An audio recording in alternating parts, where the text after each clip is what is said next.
Hello, friend. I'm Hope, and I'm really glad you're here today. Welcome to English with Hope, a calm space for your mind and your heart. In this channel, you don't have to be perfect. You don't have to rush. Here, we learn English slowly. We listen to English gently.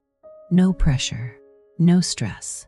And here, you are not alone, wherever you are in the word. I'm right here with you. So relax your shoulders, take a slow breath, and let's begin.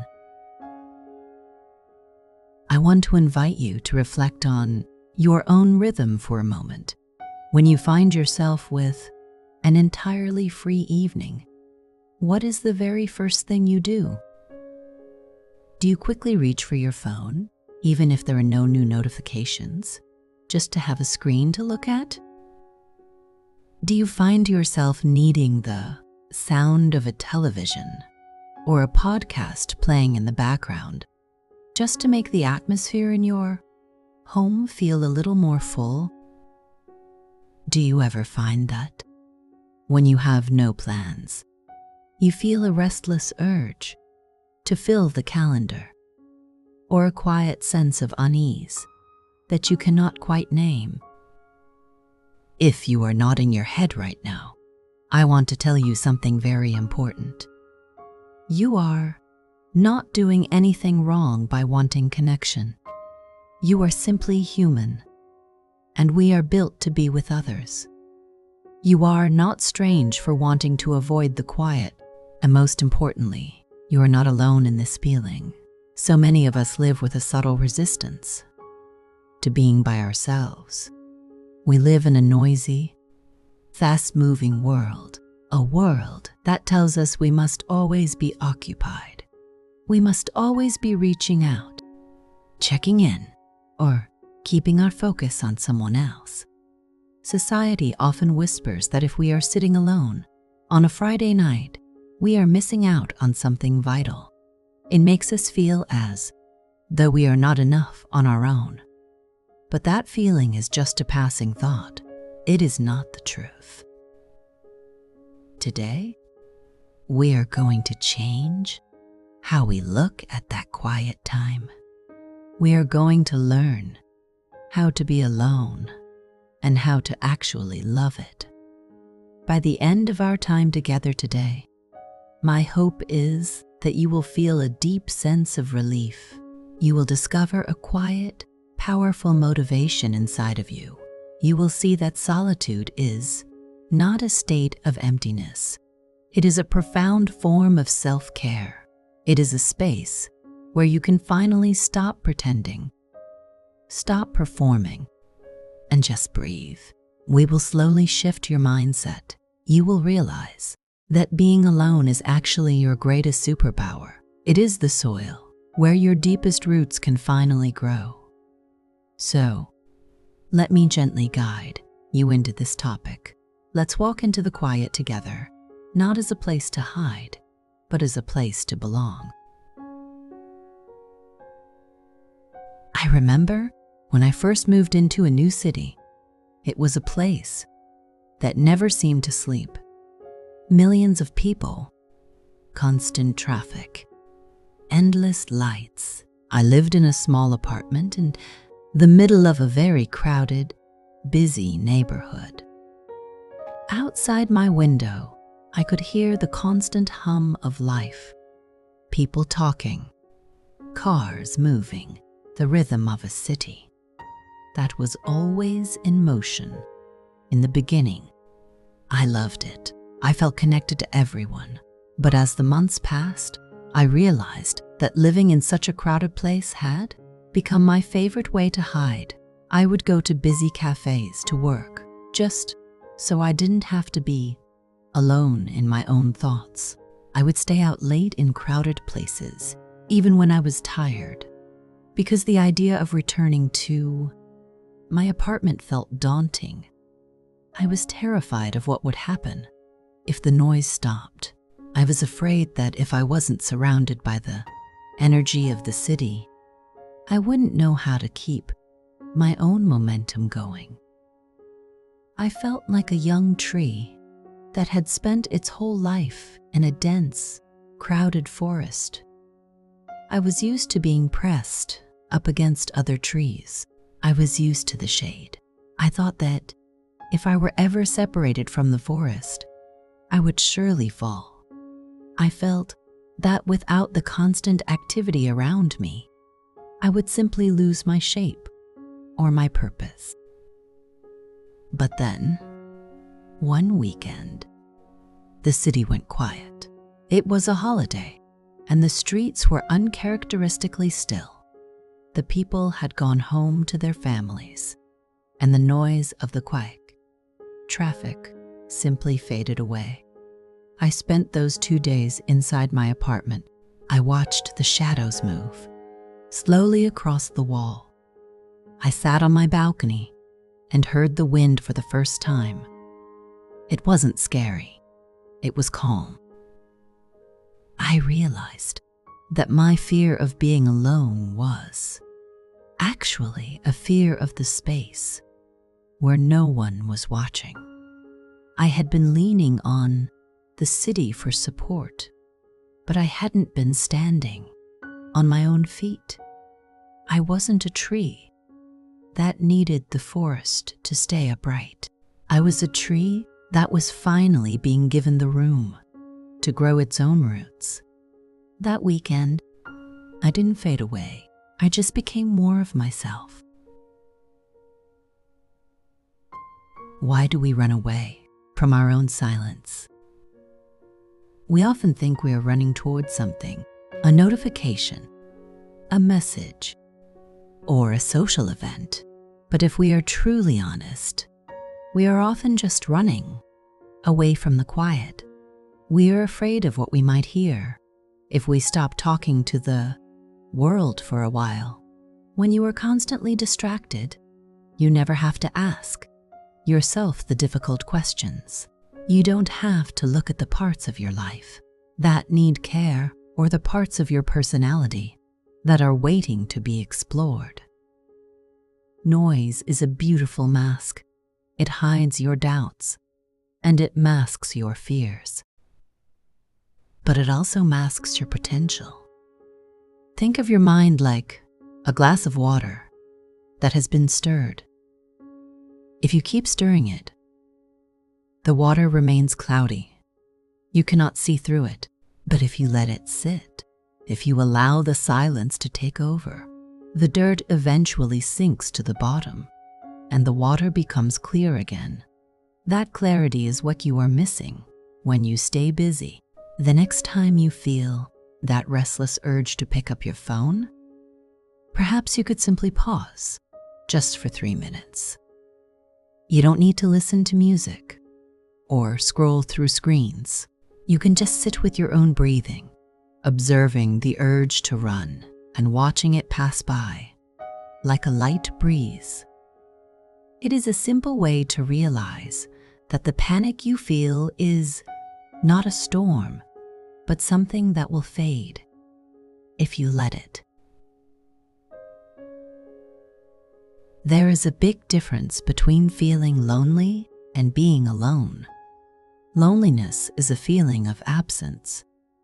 It is the belief that something or someone is missing from your life. And because of that, you are incomplete. Solitude, however, is a feeling of presence. It is the realization that you are not missing anything. You are finally meeting yourself. It is the difference between waiting for someone to arrive and realizing that you are already here. When you shift your perspective, you stop looking at the empty seat at the table as a sign of what you don't have.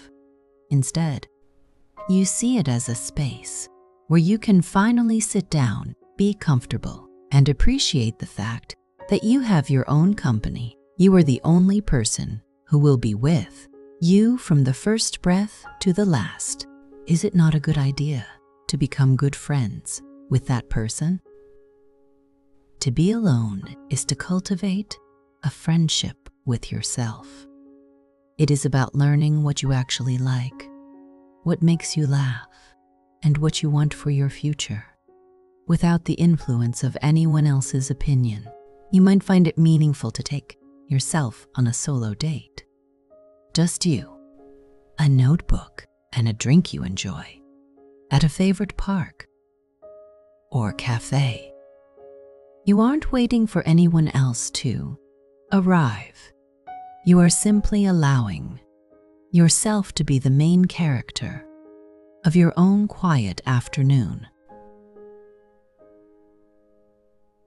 Who are you when you no longer have to perform for anyone else?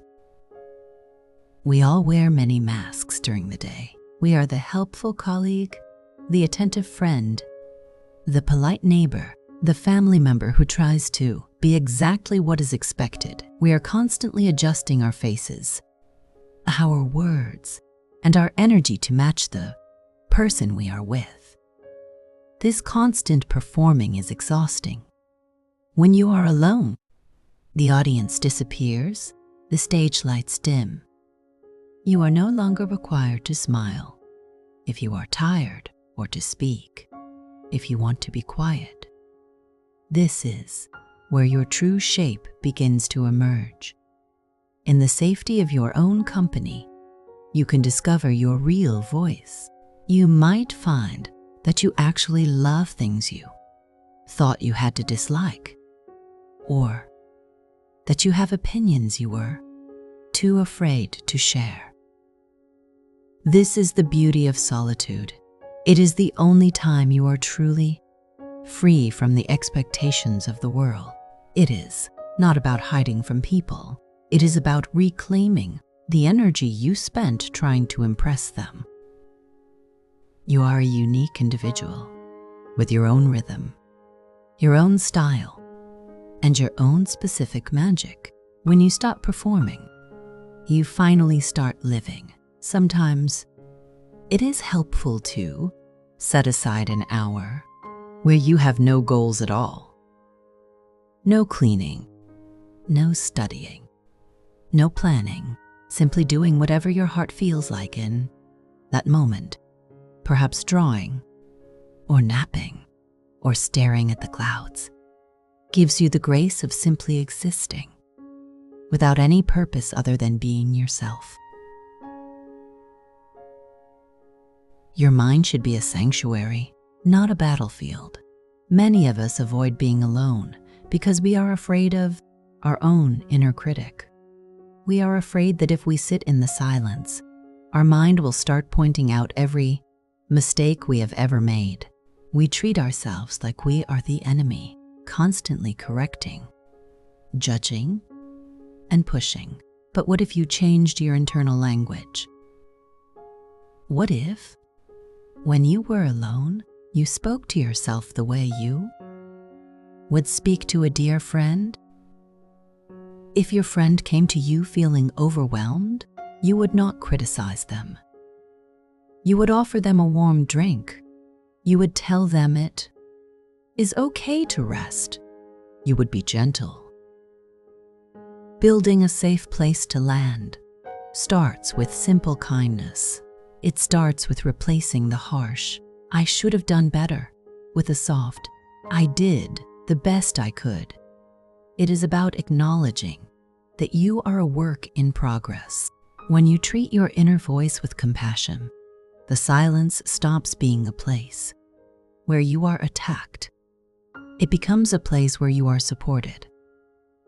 Before you close your eyes at night, you might try remembering 3 things. You did well today. They don't have to be big. They could just be that you made a kind cup of coffee, or that you chose to be patient with yourself. It is a way of being the friend you have been waiting for. We often wait for others to make our lives feel special. We wait for someone to celebrate our birthdays, or to go out for a nice dinner, or to acknowledge our accomplishments. But you have the power to create your own celebrations. You do not need an audience to experience joy, and you do not need a partner to have a beautiful evening. Creating small rituals for one is a powerful way to claim your life as your own. Lighting a candle while you eat, even if you are just having simple rice, or putting on music that makes you feel alive while you tidy your space. These are not acts of loneliness. These are acts of self-respect. When you celebrate your own life, you are sending a message to yourself. You are saying, I am worth this effort. You are teaching yourself that your own company is valuable. You don't need to wait for someone else to make you feel special. You already have everything you need to create a beautiful, meaningful, and joyful experience. You might find beauty in the way you wash your face or make your tea, doing it slowly, with total attention and care. It turns a daily task into a small, quiet ceremony of your own. As we reach the end of our time together, I want you to take a moment to notice how you feel right now. Perhaps the atmosphere around you doesn't feel quite as restless as it did when we began. Maybe that quick urge to seek distraction has softened just a little. That is the beginning of your growth. Remember, learning to be alone is not something that happens in one day. It is a practice.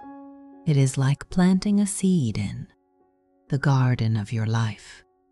You do not see the tree reach for the sky overnight.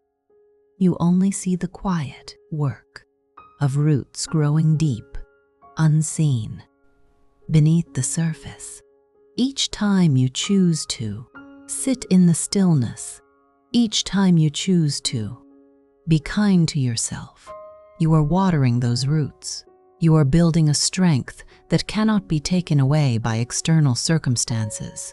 You are learning that you are your own home.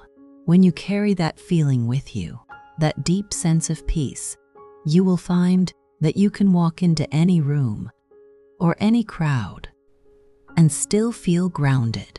You will no longer be searching for someone else to fill your cup because you have learned how to hold the pitcher yourself. Be patient with yourself as you navigate this. There will be days when the feeling of isolation returns, and that is okay. It does not mean you have failed. It just means you are human. Acknowledge the feeling, breathe through it, and return to the gentle practice of being your own friend. You are capable of so much more than you realize. Your own company is a beautiful, sacred gift. Please give yourself the time to unwrap it slowly and with grace. You are doing wonderful work. Friend, keep growing, keep breathing, and most of all, keep trusting the quiet. I want you to know how deeply I appreciate you choosing to stay here until the very end of this conversation. It is a rare and beautiful thing to share this much quiet space with someone across the distance. Thank you for your trust, for your vulnerability, and for the way you show up for yourself. Your presence here is what makes this series meaningful, and I am so grateful to have you as a companion on this path. It keeps this space alive and growing. With love, thank you for being here, and I can't wait to continue this journey with you. And if this lesson gave you something useful, I'd love it if you tap like and subscribe to the channel. It helps you stay connected, and it also helps this little learning community grow. Every click really does make a difference. Goodbye for now, friend.